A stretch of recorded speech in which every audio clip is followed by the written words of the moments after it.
It's a lot more pressure. Does my hair look all right? No. You're sweaty, Daddy. I knew it. All right. Reese, I mean, you've been around this program and the conference a long time. Alternative, like we were talking about, being 0-3 potentially in conference would have been a pretty big goal. And given how emotional Thursday night was, and then the same emotions tonight, can you kind of summarize what this sort of means for you guys moving forward?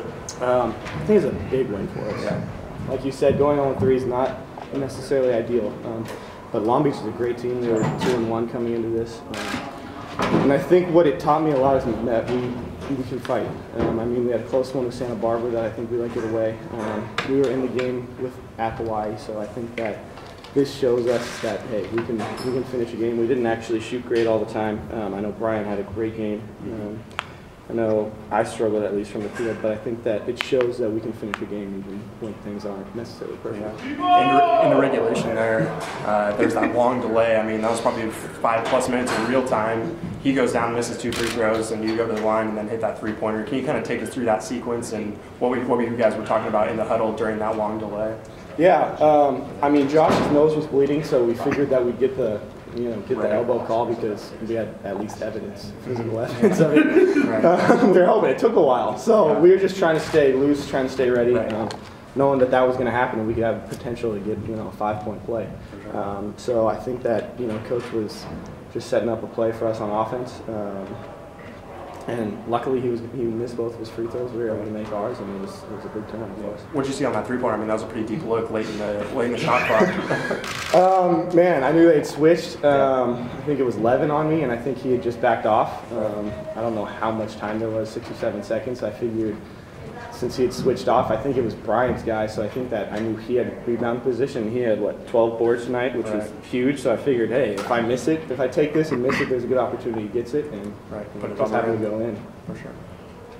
A couple emotional games this weekend, coming back home after a month off, and like you said, you guys didn't shoot, the greatest. When you're down, 10 points in the second half, what's the, how do you kind of keep the momentum the right way or keep your mindset, right in those situations?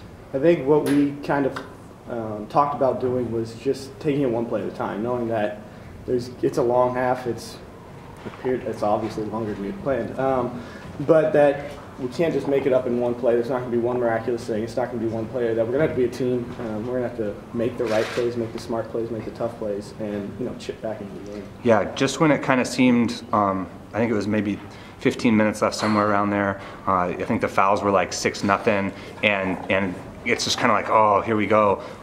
Josh had a left-handed dunk, and it seemed like that kind of got the crowd going. Can you talk about his play and kind of the energy that he brings? Man, he played great tonight. I don't know what his stats were exactly, but I know that he brought us a whole lot of energy, which is huge, especially when you're down like that, just to get the crowd involved, get them, cheering, get them loud. Like you guys said, it was pretty loud in there, especially I haven't heard it that loud in Mott, maybe my whole career. We've been going a couple times. So I think that he brought so much energy, and he does that on a nightly basis, which is huge for us. Comes in, super athletic, able to board and contest shots, and I think that helps us a lot. And you mentioned the crowd after Thursday night's game, kind of an emotional one and maybe a letdown at the end. They were back out here, it seemed like, in mass. I don't know if it was a sellout. Jivo, was it a sellout? Yes, sellout. Yeah, another sellout. So, what does that tell you about the fans here? Man, I thought that was awesome. I didn't know exactly how many we were going to get, especially coming off a rivalry game. Obviously, a lot of people showed up for that. We let it slip away at the end, and just for the fans, the community, and the students to come out was awesome. We appreciated it a lot, and it helps us get some momentum. So, was there like a difference, like you said, on Thursday, you kind of let it slip away, but then tonight you guys hung in it, and you took it to overtime, double overtime. What was the difference between Thursday and then tonight? I think we were just a little bit more solid down the stretch. I think that we were right there. I think we made a few mistakes here and there, defensively especially, that I think that we kind of corrected tonight. We made them take some tough shots, especially in the first and second overtime, that the other night against Santa Barbara, we let them get easier ones or layups and stuff like that. So I think that we were able to kind of batten down the hatches a little bit and make it tougher on them, and I think that that's a big thing for us to grow. Any more questions? Thanks, Reese. Thank you.